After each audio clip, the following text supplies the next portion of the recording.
예. 오늘 이 말씀은 좀 이렇게 이렇게 읽었고요. 좀 이렇게 영적인 침체라 할까? 예. 아니면 이렇게 일상의 영성이라 할까? 이런 부분에 대해서 좀 이렇게 같이 나눠보려고 합니다.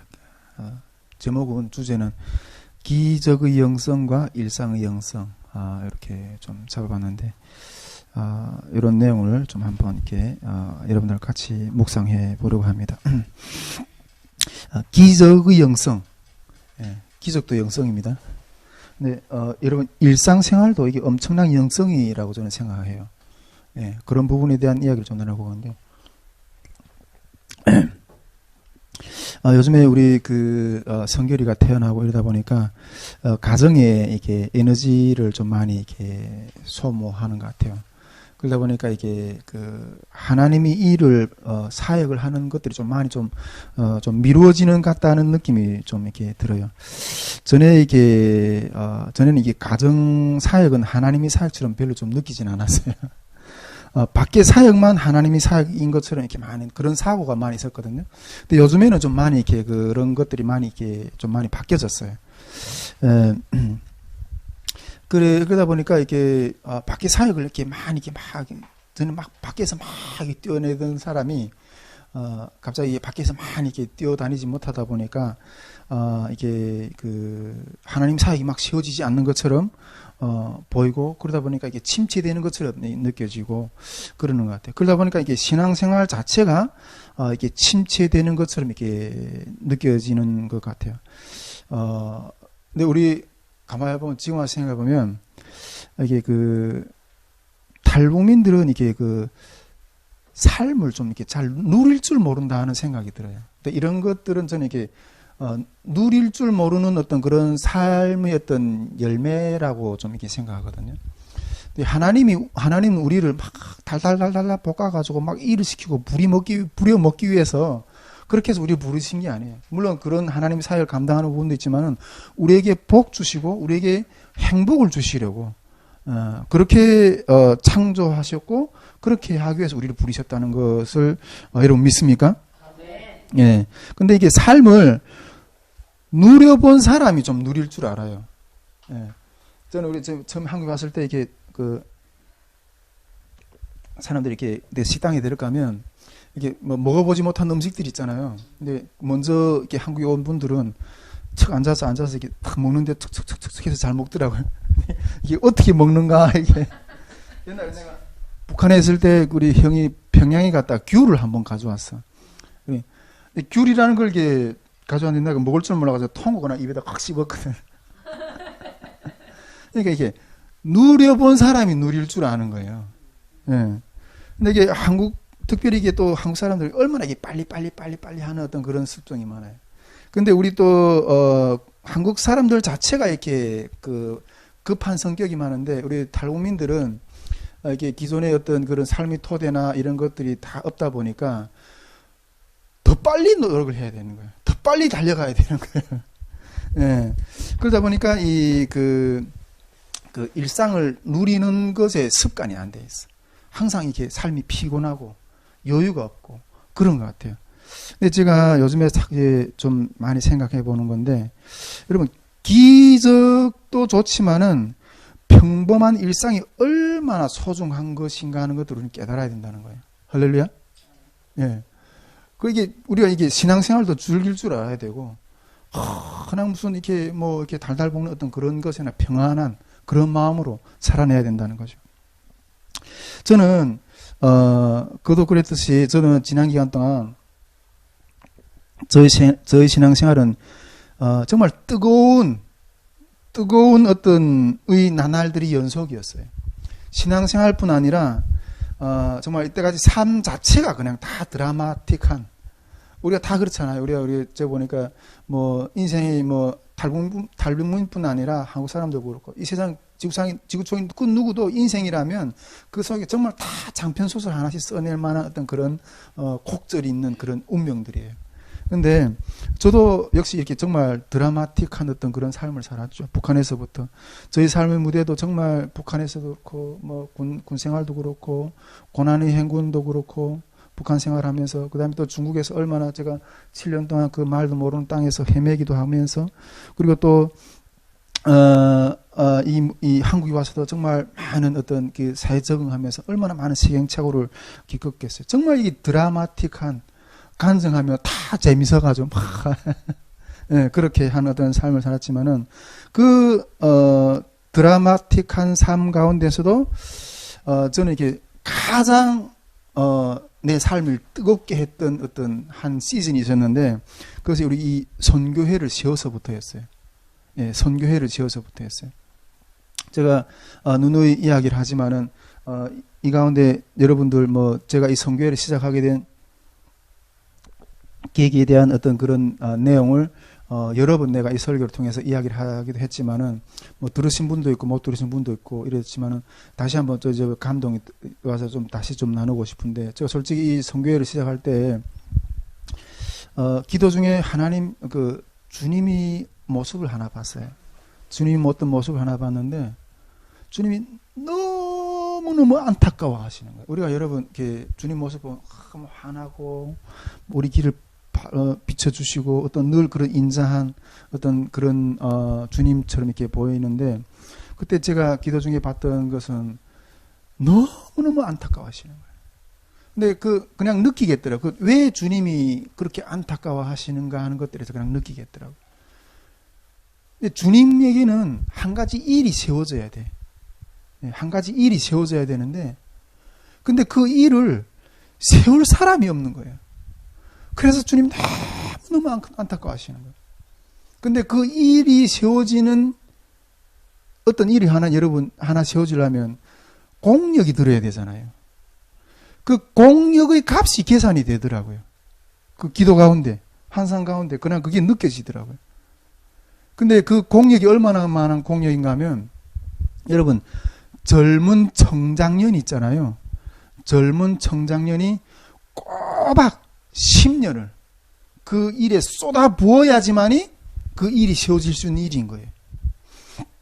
근데 그걸 감당해 줄 사람이 없는 거예요.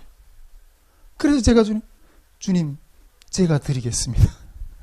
제가 2017년 4월부터 2026년 4월까지 딱 기회했어요. 어떻게 해서나 여기서 어떤 선교회를 통해서 무슨 일이 세워지든 안 세워지든 그건 두 번째 문제고, 어쨌든 주님 앞에서 서운한 그 기간을, 어떤 때는 힘들 때는 그 기간을 채우려고 어떻게 해서는 하나님 성공하든 실패하든 그 시간을 주님 앞에 내가 드리겠습니다. 이걸 가지고 몸부림치는 어떤 그런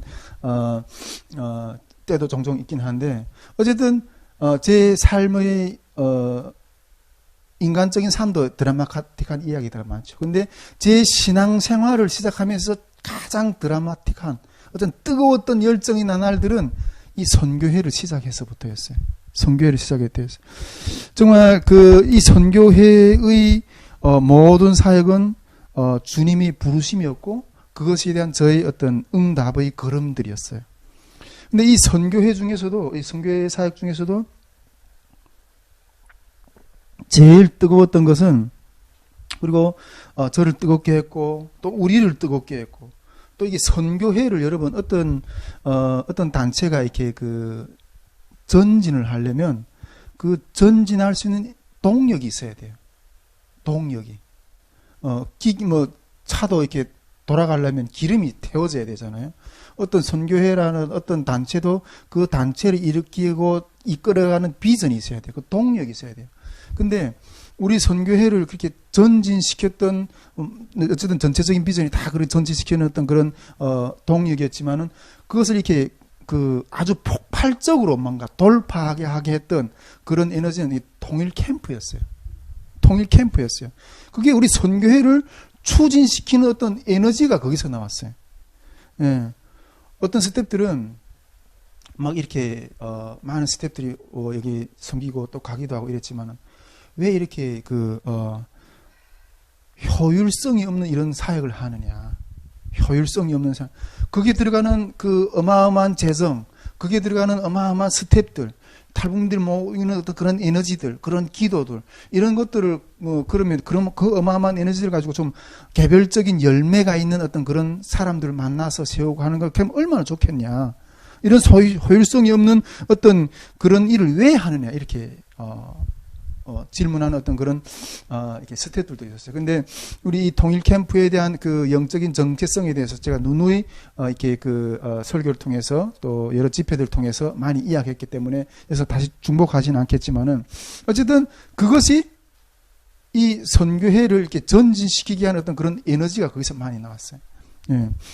그래서 나중에, 그 스태프들이, 이 선교회를 전진시키는 에너지가 여기서 나오는구나. 이렇게 하는 것들을, 이렇게, 느끼면서 이렇게 공감하면서 또 같이 섬기기도 하고 이랬어요.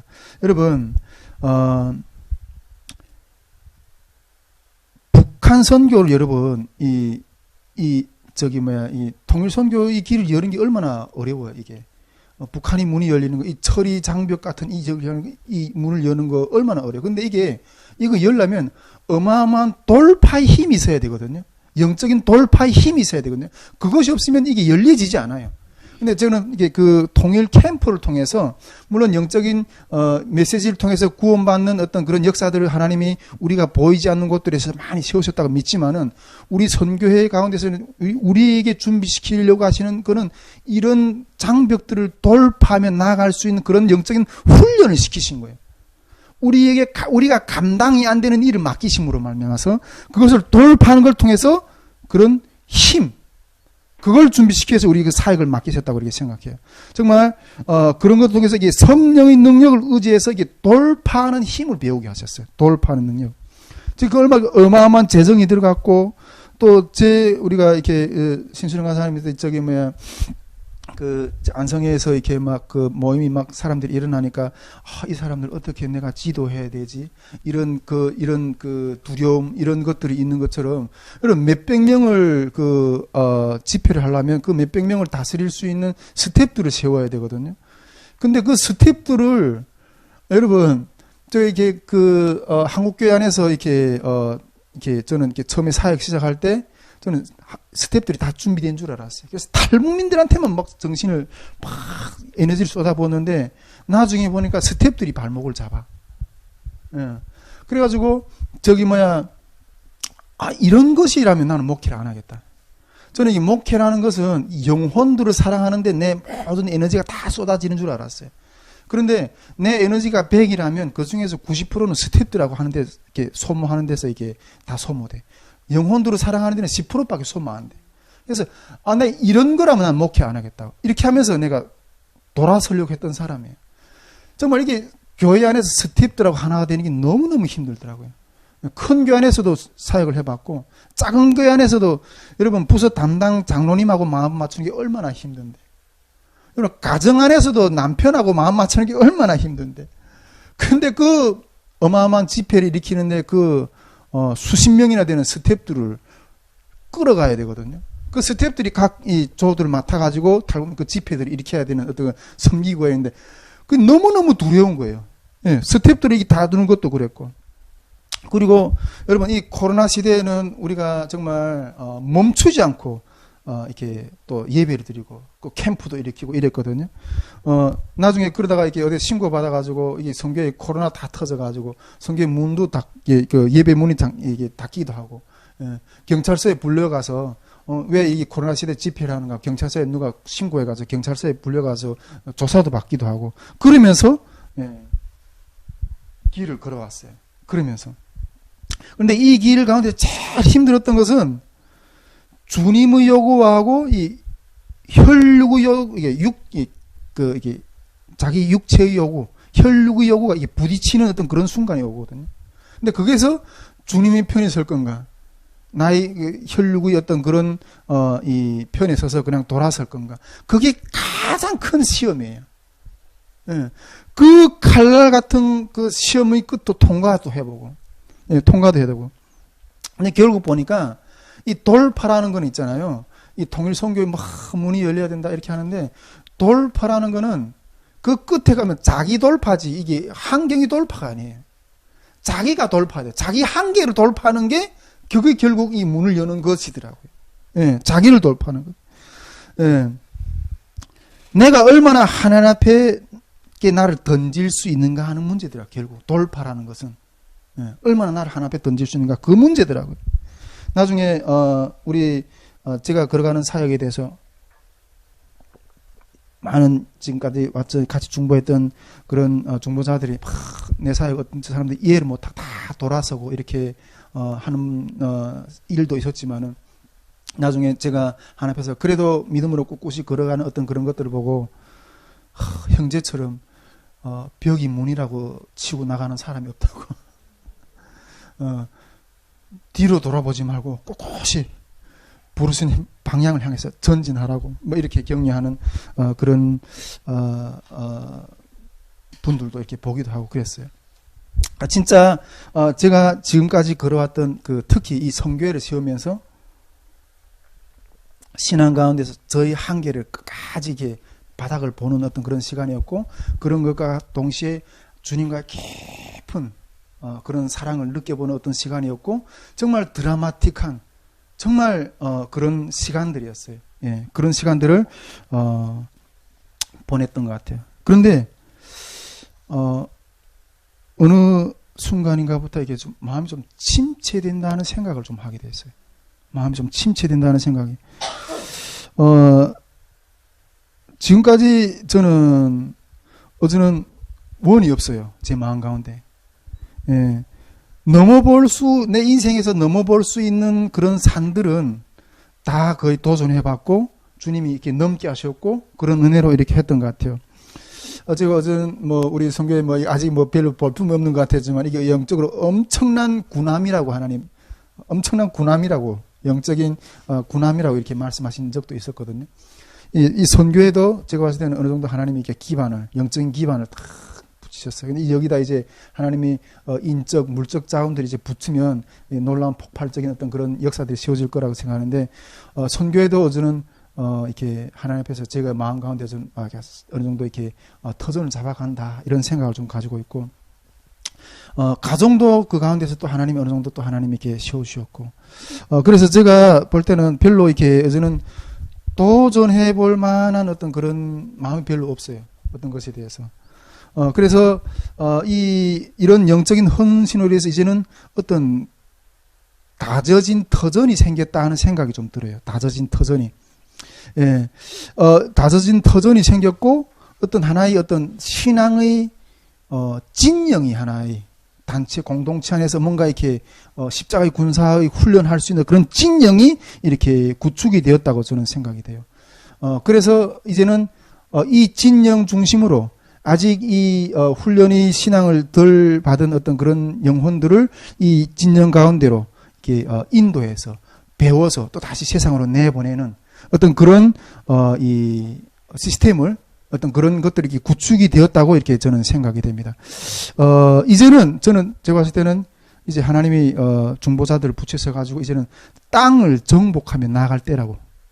하나님이 그 백성들이 땅을 이제 진영이 구축이 되었으니까 땅을 정복하면서 하나님이 그 아브라함을 불러가지고 하나님의 뜻을 푸셨고, 그 야곱이 때 많은 이게 족속들이 이루셨고, 애굽에 가서 큰 민족을 이루게 하셨고, 그리고 또 이렇게 때가 되면 시내산으로 불러내서 가나안 땅을 들어가실 때 시내산에서 율법을 주시고 그 여호와의 군대를, 진영을 세우셨잖아요. 그래서 땅을 정복하는 이 모든, 하나님이 나를 부르셔서 그 모든 역사를 세우시고 이제 진영까지 세워서 이제 가나안 땅을 정복하려고 나아가는 그런 시점에 왔다고 저는 이렇게 생각을 합니다. 우리 선교회가 이제는 그런 시점에 왔다고 저는 생각하는데,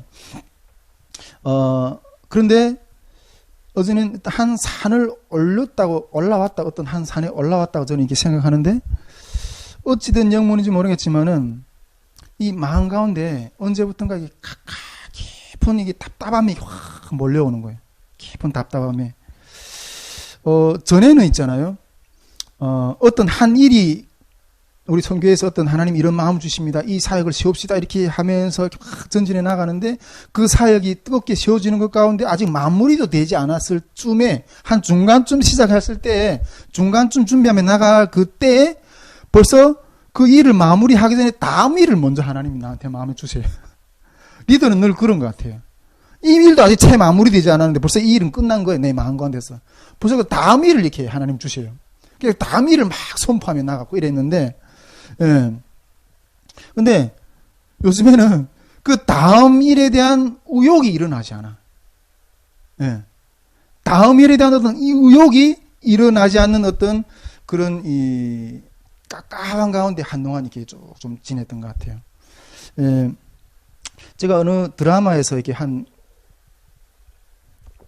대사를 그런 것들을 본 것 같은데 어떤 이렇게 대기업에 다니는 어떤 큰 이렇게 대기업에 다니는 어떤 직장인, 대기업에 다니는 어떤 상사쯤 되면 성공한 사람이잖아요. 근데 그 사람이 그 대기업에 들어가기 위해서 얼마나 노력했겠어요. 요즘에 우리 하나 뭐 학원 뭐 영어 학원 보내고 무슨 집에서 뭐 하루 책 두 권 읽기 하고 뭐 또 성경을 필사하게 하고 이렇게 하는 거는 잘 이렇게 열심히 해가지고 좋은 학교에 가서 또 좋은 학교를 졸업하면 또 좋은 직장에 가서 어떤 그런 것들에 대한 어떤 그 비전을 가지고 애를 공부시키는 거잖아요. 근데 이거 드라마에서 그 학생, 이 회사원도 얼마나 대기업에 들어가기 위해서 얼마나 큰 게 그 학교 때부터 많은 공부를 하면서 대학을 나와가지고 이름 있는 회사에 들어가서 그렇게 막 이렇게 이제는 먼 데서 그 사람을 바라보는 사람은 저 사람은 성공했다. 이렇게 말할 수 있지 않겠어요. 그런데 실제로 그 자리에 가 있는 그 사람은 이렇게 말하는 거예요. 내가 이 자리까지 와 보니까 얼마나 이때까지 피땀 흘려서 여기까지 달려왔어요. 그런데 여기 와서 서 보니까 그냥 인생의 작은 문을 하나 열었을 뿐인 것 같다는 느낌밖에 안 든다는 거예요. 또 앞이 또 막막하다는 거예요. 그렇게 이렇게 이야기를 하는 어떤 그 영화의 주인공 이야기를 들었어요. 예. 그런데 그 시점에 도달한 사람은 뭘 위해 달려왔는가 하는 그런 공허감이 이렇게 몰려왔다고 이렇게 이야기하는 거죠. 근데 지금까지 제가 그렇게 드라마틱하게 주님의 나라를 위해서 이 부르심을 향해서 달려왔는데 그리고 뭔가 하나님 앞에서 영적인 어떤 큰 집을 세웠다고 이렇게 생각하는데 그 이후에 어떤 그런 것에 더 비전을 향해서 딱 달려가고 막 부풀고 더 큰 걸 해 나가야 되잖아요. 그런데 밋밋한 거예요, 마음이. 예, 솔직하게 밋밋한 거예요. 우리 한영 집사님이나 뭐 저를 바라보면서 이게 정말 이렇게 귀한 사역자를 만났다고 뭐 난리 쳤는데 실제 제 마음 가운데는 안 그래요. 저는 안 그래요. 예, 밋밋한 거예요. 밋밋한 거예요. 침체 정도가 나중에는 어떤 정도였는가 하면 제 마음 가운데 내가 지금까지 이때까지 입이 열이 떨어질 때마다 하나님이 함께 하셔서 하나님 함께 하셔서 이렇게 하셨으면 이렇게 세웠습니다. 이렇게 이루었습니다. 이렇게 했잖아요. 하나님이 내 삶 가운데 있었어? 하나님이 내 삶 가운데 있었어? 이런 생각이 들 정도로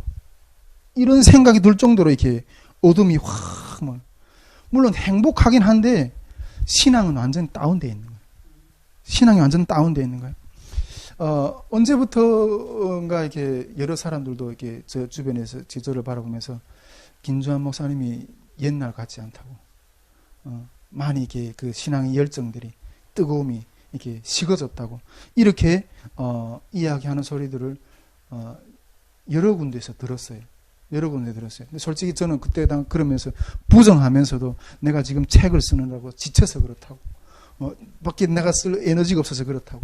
뭐 이렇게 부정하면서도 내가 실제로 그런가? 어떤 그런 두려움이 막 오는 거예요. 예. 그나마 지금 하고 있는 것들은 아무 일도 일어나지 않는 것처럼 보이지만은 일상 가운데서 해오던 것을 그냥 규칙적으로 그냥 할 뿐이에요. 그냥 목소처럼. 시간이 지금은 새벽기도 시간이구나. 그래, 새벽기도 시간 나가서 그냥 새벽기도를 하고. 지금은 이게 애를 돌보 밥 먹을 시간이구나. 나가서 밥 먹고. 지금은 뭐 이렇게 가정을 돌볼 시간이구나. 집은 나지 일할 시간이구나. 지금 무슨 그냥 지금 오늘은 이 시간에 어떤 모험에 가는 시간이구나. 이 시간은 뭐 예배 가정 예배 드리는 시간이구나. 그냥 기계적으로 그걸 이렇게 밟을 뿐인 거예요. 기계적으로 밟을 뿐이에요. 요즘에는 이렇게 어떤 때는 이렇게 새벽 기도도 하고 싶지 않아. 그런 마음이. 종종 뭐 우리 심수령 간사님이 이렇게 들어와서 이렇게 하지만 어떤 때는 심수령 간사님이 안 들어올 때도 있는 것 같아요. 혼자 보면 예. 어떤 때는 없을 때 보면 내가 혼자서 이렇게 온라인 유튜브 새벽 기도를 켜놓고 혼자서 그냥 계속 이렇게 하고 아이고 누가 또 보는 사람도 없는데 뭐라고 이렇게 애쓰게 해. 그냥 피곤한 잠을 혼자 자기나 하지. 이럴 때도 종종 있는 거예요. 예. 그러면서 다 마음 가운데 두려움이 오는데 이러다가 주님이 시야에서 점점 사라져 가고 마는 게 아닌가? 예. 그런 마음이 드는 거예요. 여러분 시편에 우리 다윗이 보면 그렇죠. 다윗이 무엇이 부족해요? 왕이잖아요. 예. 당시 그 중동의 제패를 하려고 일어나려고 하는 신흥국의 왕이잖아요. 근데 주의 영이 내게서 떠나지 말게 해달라고. 주의 영이 내게 떠나게 되는 것이 제일 두렵다고 이렇게 외쳤던 그 다윗이 고백이죠. 그 고백 막 하나님의 영이 나를 떠나면 어쩌지? 그 두려움이 막 오는 거예요. 여러분 제가 처음에 한국에 왔을 때 아무 사역도 안 할 때 어느 큰 교회에서 평신도로 다니면서 토요일이면 그 교회 가서 청소를 했어요. 그 큰 교회니까 얼마나 큰 청소할 화장실 청소도 하고 복도 청소도 하면서 그 청소를 하는 게 얼마나 즐거운지 저는 솔직히 머리도 안 좋고 뭐 능력도 없고 이러다 보니까 어떤 누가 시키는 일 하면 제일 좋을 것 같아. 편안할 것 같아. 그리고 하나님이 이제 우리 순실현 강사님 신학교 들어가서 또 이제 그 공동체를 이끌어갈 또 설교도 해야 되고 이러니까 지금 많이 걱정도 많이 하시는데 저도 이게 설교를 하는 것도 부담스럽고 그 어쨌든 하나님 집을 섬기긴 해야 되는데 누가 섬기기만 할 줄도 모르고 그냥 이 청소하는 일이 제일 편한 거야. 이렇게라도 주님의 집을 이게 닦는 어떤 그런 즐거움 하나님 이렇게라도 주님을 좀 섬기게 해달라고. 평생을 이 주님의 집에서 내가 버려지지 않게 주님의 집에서 뭔가 이렇게 섬길 수 있는 그런 자리를 달라고. 그러면서 그때 이게 청소하는 게 너무너무 즐거웠어요. 예. 이렇게라도 정말 주님 집에서 머물게 해달라고, 그 마음이 정말 순수했던 것 같아요. 근데 지금은 가만히 이제 아까 내가 기도하기 전에 이렇게 우리를 성찰해보죠. 심령이 얼마나 주님 앞에서 그 첫사랑의 정말 아린 그 마음들이 얼마나 우리 가운데 남아있는가. 무덤덤한 것 같아. 주님이 오셨습니까? 가셨습니까? 지금 그냥 이런 상태가 아닌가 이런 생각이 좀 들어요. 여러분 저도 어제는 만으로 50이 되는가요? 집사는 한국에서 올해 또 나이 한 살 죽어준다고 그랬더라고요. 이제 49인가 그렇게 되는데 나이 50이면 이제는 리더의 자리에 서는 시점이거든요. 리더의 자리에. 여러분 이전 세대들은 다 갔어요. 가고 있어요 지금도. 제가 정말 꿈이 우리 통일 캠프에 조영기 목사님을 한번 모셔가지고 우리 탈북민들에게 조영기 목사님의 메시지를 한번 듣게 하는 게 소원이었어요. 근데 그 캠프를 그 소원을 내가 그 꿈을 못 이뤄보고 조영기 목사님도 떠나가셨고 한국교회 그 수많은 기라성 같은 7, 80년대 한국교회를 부흥시키고 이끌어갔던 리더 목사님들이 다 이제는 오카는 목사님도 그렇고 하영준 목사님도 가셨고 예, 저는 이중표 목사님도 참 존경하거든요. 이중표 목사님도 다 가셨고 다 갔어요. 예. 그리고 제가 요즘에 보니까 이 북한 선교를 초창기부터 해오던 리더급 목사님들도 다 이렇게 저는 하나 둘 이렇게 소천하시더라고요. 저는 이게 우리 조효세 목사님도 엄청나게 북한 선교를 초창기 때부터 그렇게 열심히 하시던 분인데 작년에 소천하셨잖아요. 이제는 그 바톤을 제가 가만히 보니까 우리가 잡아야 되거든요. 우리가 잡아야 되는데 어떤 목사님이 보니까 그런 설교할 때 그런 이야기를 하실 때 라스트 러너, 예, 이렇게 마지막 주자, 이렇게 표현하시더라고요. 근데 우리는 뭐 지금 뭐 말하면 이렇게 next runner, 다음 주자들인데 우리가 다음 주자들이 돼가지고 이제 이끌어 나가서 이게 이 탈북민 사역도, 북한 선교 영역도, 한국 교회 그 영역도 이렇게 이끌어 가야 되거든요. 그런 자리에 서 있는데 전에 제가 어떤 대형 교회에서 사역할 때 그 교회 딱 들어가니까 그 교회 어떤 부목사님이 우리를 새파란 이게 전도사님들이 채용돼서 딱 들어오니까 우리를 쫙 바라보면서 이제 다음 한국 교회의 다음 세대를 이끌어갈 목사님들이라고, 우리 사역자들이라고 이렇게. 근데 그 말을 들을 때 제가 충격이었어요. 저는 솔직히 이제 금방 그 신학도로 이렇게 준비해가지고 하는데 내가 한국 교회를 이끌어가? 내 같은 게 어떻게 그런 자리에 가 있을 수 있겠어? 이렇게 생각. 근데 세대가 지나가고 하나님 우리를 성장시키는 어떤 그 깊이가 더해져 가고 하니까 이제는 우리가 그 잡아야 되는 어떤 그런 그 자리에 가서 그걸 잡아야 되는 어떤 그런 시점인 거예요. 할렐루야. 예. 그런 북한 선교에 이끌어가고 한국 교회를 이끌어갈 다음 주자들인 거예요, 우리가. 그런데 다음 주자들인 우리가 영적인 상태가 지금 어떤가 하는 거죠. 정말 지금까지 앞에서도 이야기했지만은 이게 그런 것들 없이 많이 지친 것 같아요. 정말 이때까지 얼마나 많은 수없는 풍파를 뚫고 왔어요. 북한에서 그 군대 생활, 앞에서 얘기했던 그 북한이 그 고난의 행군, 예. 그리고 중국에서 저도 7년 살았는데 그 나라 없는 그 처지, 그 서러움, 한국에 와서 이 또 새로운 문화를 일으키느라 이 자본주의 사회에 대해서 이 경제, 정치, 이 가정사도 그렇고, 예, 그 다음에 이 교회의 생태계도 이해하는 얼마나 시행착오를 겪으면서 깨지고 부서지고 하면서 세우는지 몰라요. 예. 그리고 이 모든 인생의 언덕을 이제 다 넘어왔잖아요. 세상의 그 풍파를 그대로 몸을 이 50여 년 세월 동안 그러면서 이제 우리가 이 모든 세상 짐을 우리 어깨에 메고 이걸 뚫고 나가서 우리의 후대들을 이끌어가야 될 어떤 그런 리더의 자리에 서 있어야 될 주자들이거든요. 근데 힘이 빠졌어. 지쳤어. 속으로 표현은 안 했지만은 앞에서 다 이게 늘 선포하면서 나는 충만한 것처럼, 늘 뭐 비전이 있는 것처럼 이렇게 외치기도 하지만, 외치면서도 속으로는 꺼져가는 등불을 어떻게 할 수가 없었어요. 여기까지인가? 난 이렇게 꺼져 이제는 가는 어떤 그런 운명인가? 어떤 이런 이 마음의 어떤 깝깝함을 이렇게 느끼지 않을 수가 없었어요. 근데 제가 저만 이런 줄 알았는데 요즘 우리 탈북민 목회자들 같이 교제하면서 깊이 삶이 나눠보니까 다 지쳐 있어요.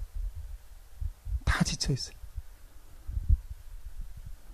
요즘에 우리 한영영 집사님이 타 오셔가지고 뭔가 이렇게 새로운 이게 영적 기운을 좀 불어주시는 것 같아요. 예.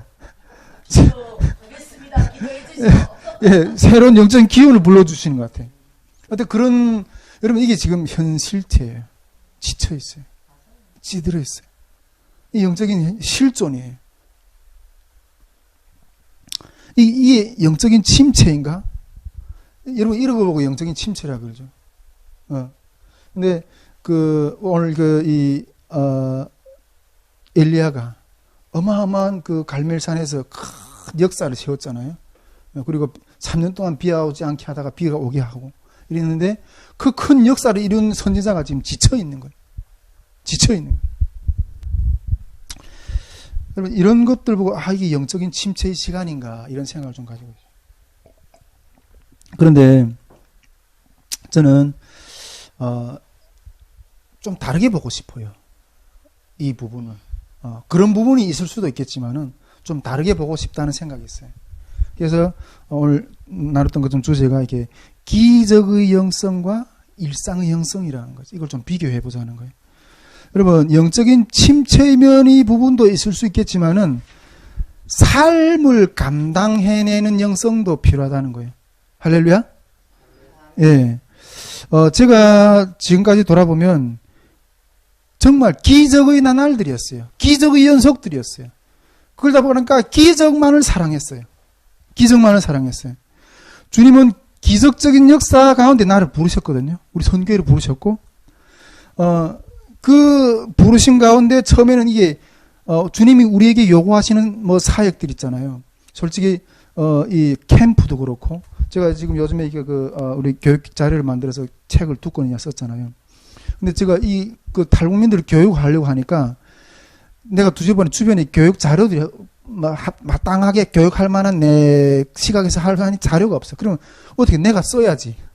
근데 솔직히 이건 내가 쓸 만한 능력이 되는 어떤 그 실력이 안 되거든요.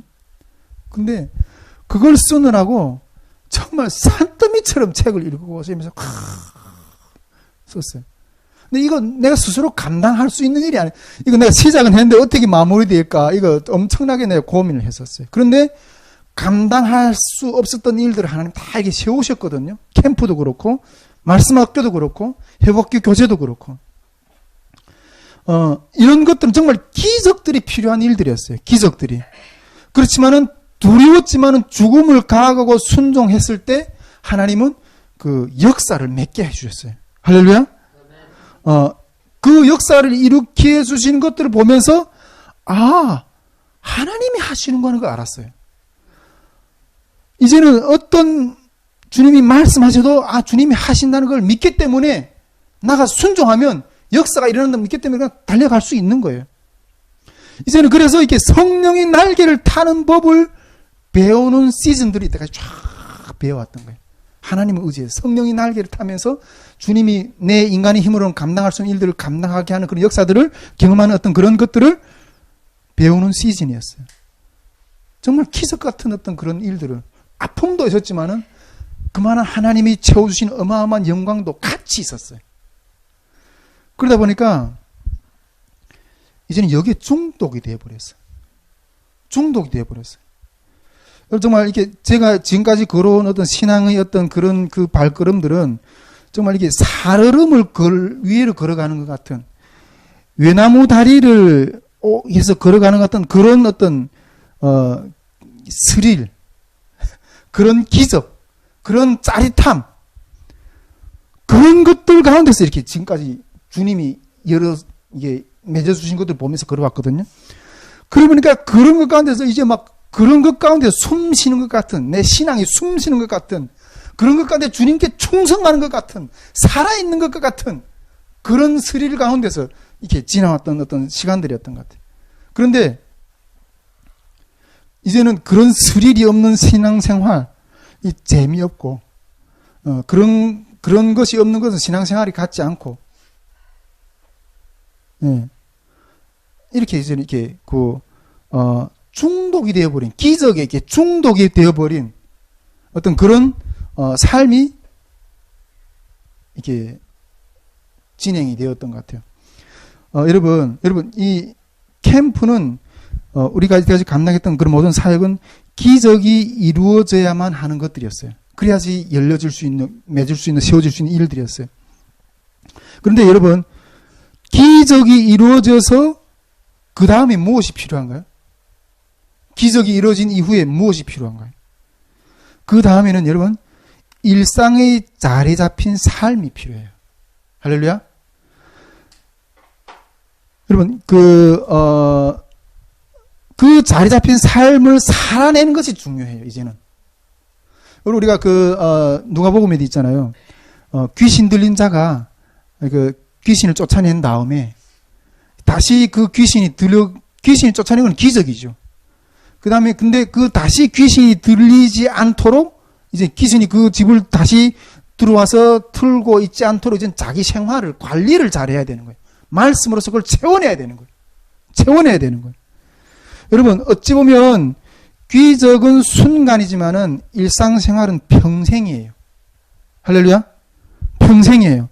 여러분, 하나님의 형상대로 회복된 인간은 왜 기적이 필요해요? 그 형상이 깨졌기 때문에. 그 형상을 그 회복시키기 위해서 하나님을 주목시키기 위해서 하나님이 기적들을 일으키시는 거예요. 예. 그 형상대로 회복된 인간은 이제는 그 평생을 그 형상을 유지하고 관리하는 일들을 해야 된다는 거예요.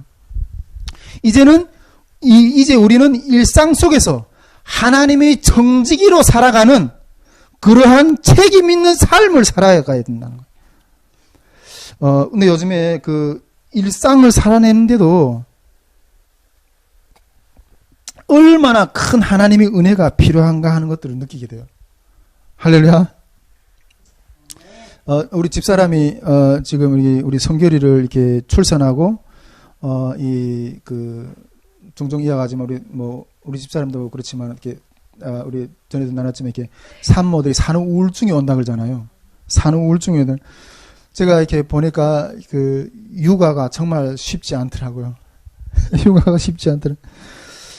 집사람 도와서 이렇게 애를 보다가 밤낮 자지 않고 밤이 바뀌어가지고 막 하는데 애를 보다가 애가 밤이 낮이 바뀌어가지고 막 우는데 나도 이렇게 우는 것도 그 정도가 있지.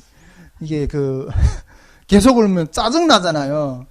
때리지는 못하겠죠. 이 수염 있는 걸 가지고 애를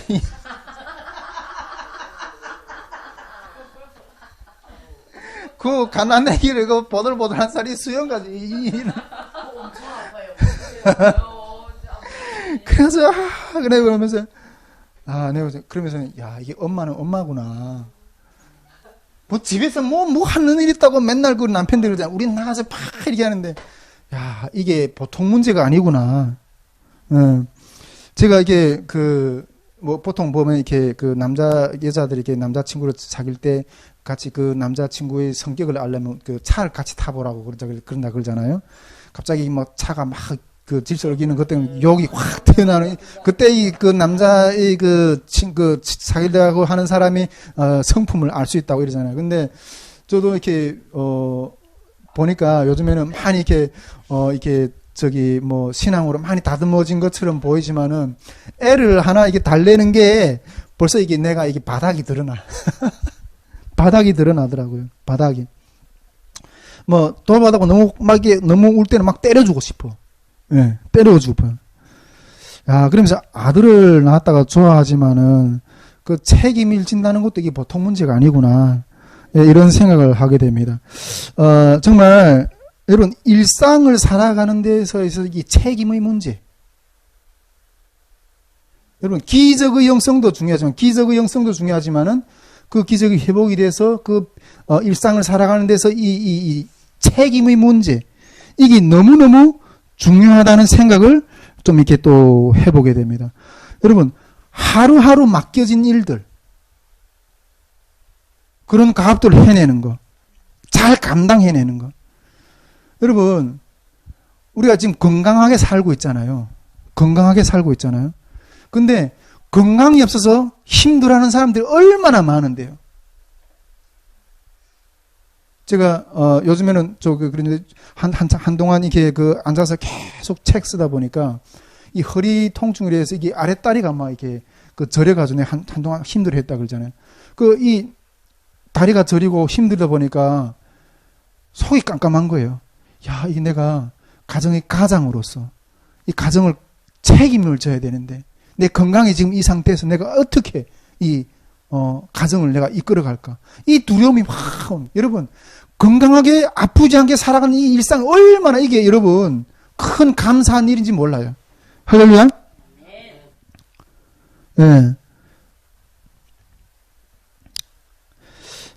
때로는 또다시 이렇게 사역과 가정사 속에서 이게 시험대 오르는 사역과 가정의 어떤 그런 가정의 삶의 책임의 그런 상황에서 왔다 갔다 하는 어떤 그런 마음의 어떤 그런 흔들림이 찾아올 때도 있어요. 어떤 때는 막 도망치고 싶어. 이 상황을 도망치고 싶어.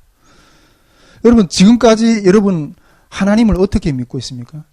하나님을 기적의 하나님, 여술지팡이로 믿고 계십니까? 왜 하나님은 그렇게 좀 넉넉하게 좀 채워주십시오. 막 그렇게 막 좀 하나님 제 자존심도 좀 살려주시지.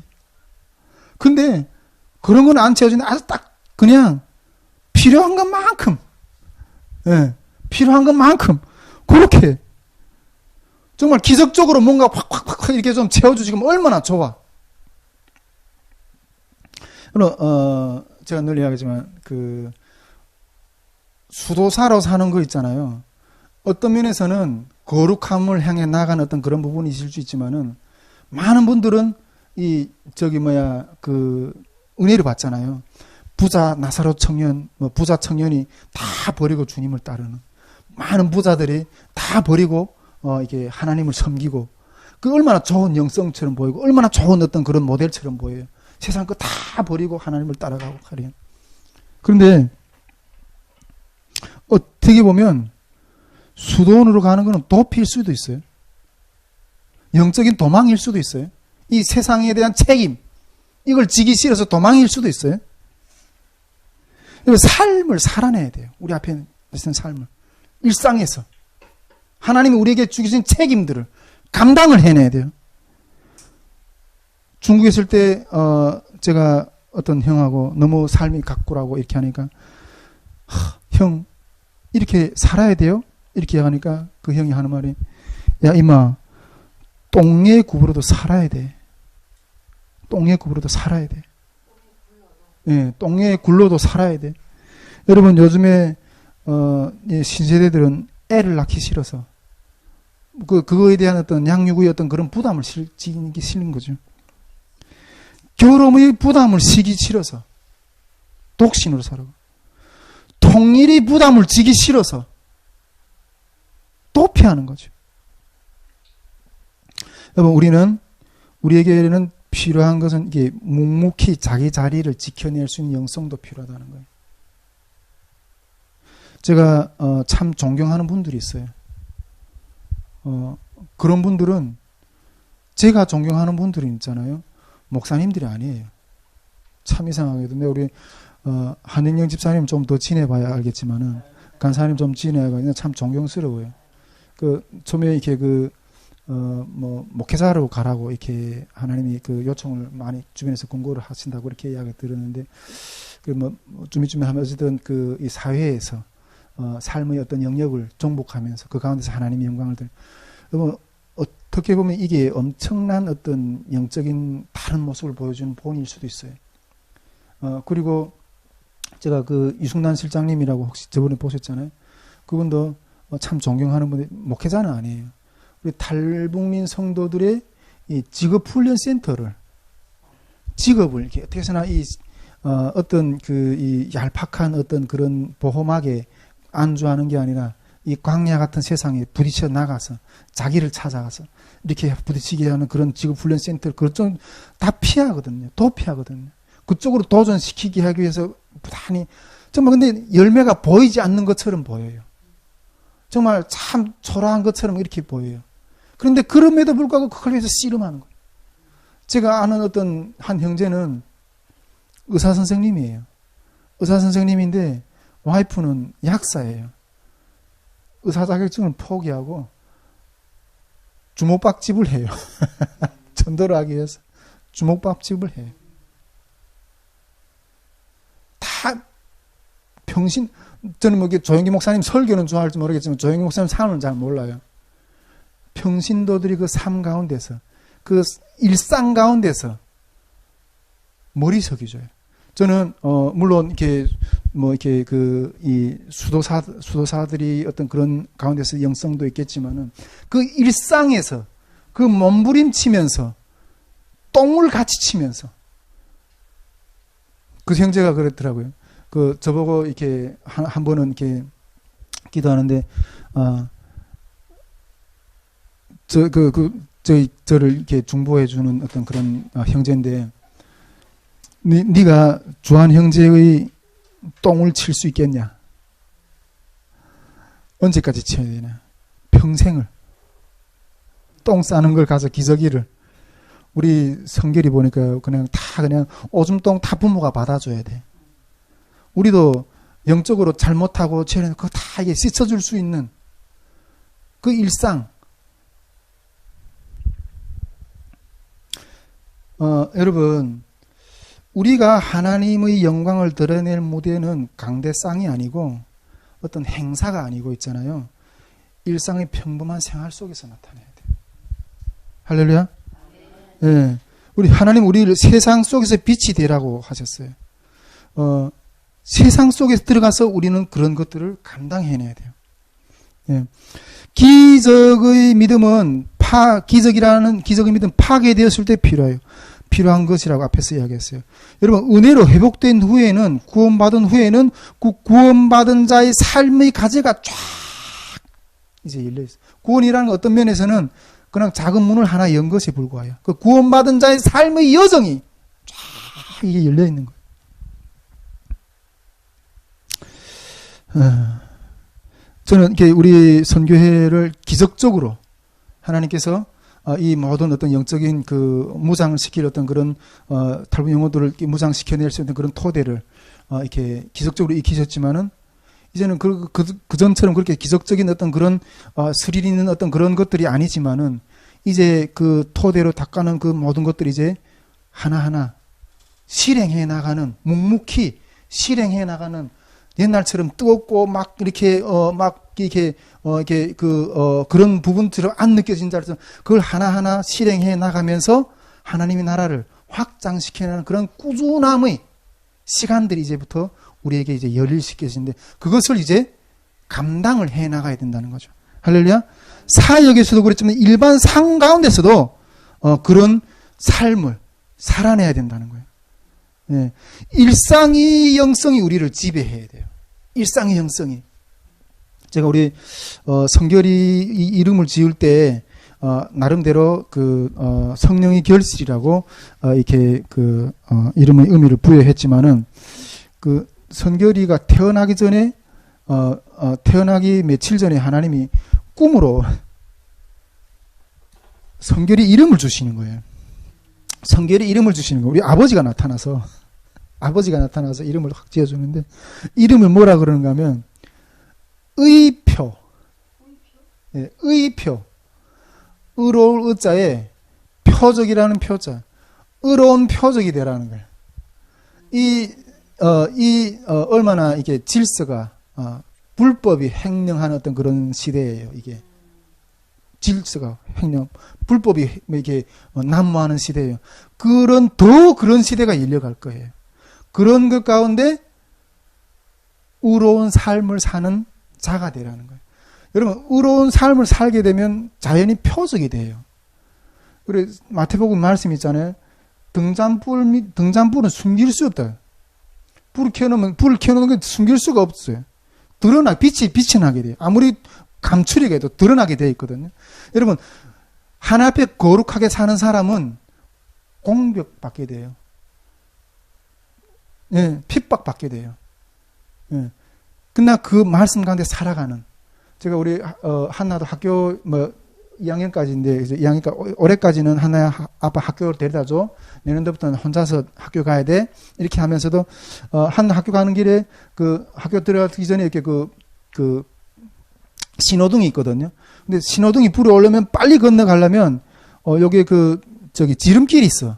근데 지름길이 있는데 그거는 길이 아니야. 잔디밭인데 그걸로 질러가면 빨리 갈 수 있어요. 그런데 애한테 교육시키기 위해서 한나야 너무 사람들이 많이 다니나 이전 길이 났어. 거기에 여기를 이렇게 가는 게 아니야. 딱 횡단보도를 건너서 건너길을 건너서 걸어가야 돼. 그걸 이게 본을 보여주느라고. 그리고 어떤 때는 제가 밥벌 때려줘. 애한테는 그러면서.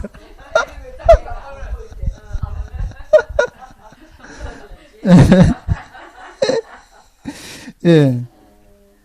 여러분, 우리는 일상에서 우리의 책임, 하나님의 영광을 나타내야 됩니다. 할렐루야. 여러분, 우리의 통일을 막 외치고 있잖아요. 근데 통일이라는 게 그걸 열어지는 건 정말 기적이에요. 독일 통일이 역사를 이루는 것도 하나님의 기적이었고, 근데 그 기적이 끝난 이후에는 일상으로 돌아가야 돼요. 그 통일 이후에 어마어마한 일들이 너무너무 많거든요. 문화가 다르고, 제도가 다르고, 생각이 다르고, 직업의 어떤 그런 이 세상이 돌아가는 물정도 모르고, 이런 사람들과 살아내야 되는 일상이 우리 앞에. 기적은 좋아하고 일상은 피하고, 이거 이분법적으로는 살 수가 없어요. 기적의 영성과 일상의 영성이 입체적으로 이루어지는 어떤 그런 삶을 우리가 살아내야 돼요. 할렐루야. 어떻게 보면 기적보다는 우리들의 책임을 꾸준하게 누가 알아주든 말든 그 가운데서 감당해내는 그런 자세가 지금은 더 필요할 때가 아닐까 이런 생각을 하게 됩니다. 정말 우리는 농군이 되어야 돼요. 정말 일상에서 하나님이 기뻐하시는 그런 삶으로 이렇게 갖고 나가고, 정말 그럴 때 하나님이 기뻐하시는 열매들이 울며 씨를 뿌린 자는 기쁨으로 단을 거두리로다. 주님 말씀하시잖아요. 여러분, 기적과 일상이 총체적인 구원의 삶을 살아내야 되는 그러한 삶인 줄 우리는 믿습니다. 예, 저는 그래서 이게 침체라는 어떤 부분도 있겠지만은 이제 우리 앞에 남겨진 책임을 이 어깨로 향해서 이제는 리더의 자리에 섰어요. 이제는 우리가 이 세대의 리더의 자리에서 여러분 리더 피곤한 자리예요. 그거 피곤한 자리예요. 왜 남을 위해 내 삶만 살면 되지. 그런데 하나님이 우리에게 주신 사역, 사명, 그 리더의 자리에 주님이 십자가를 지고 걸어가신 우리도 기꺼이 지겠습니다. 이거 시대적인 짐을 우리에게 주셔서 우리가 감당하겠습니다. 시대적인 짐뿐 아니라 내 개인적인 삶 가운데 짐을 주님 감당하겠습니다. 우리 사모님 오셔가지고 밥부터 해주시고 이게 우리 그 삶이 하나하나의 짐 자리를 지는 그런 부분들이거든요. 이러할 때 하나님 우리들이 삶의 어떤 그런 섬김, 수고의 열매들을 통해서 하나님이 때가 되면 하나님의 역사들, 하나님의 열매들, 하나님의 지경들이 넓혀지는 그런 모습들을 우리는 볼 수 있을 줄 믿습니다.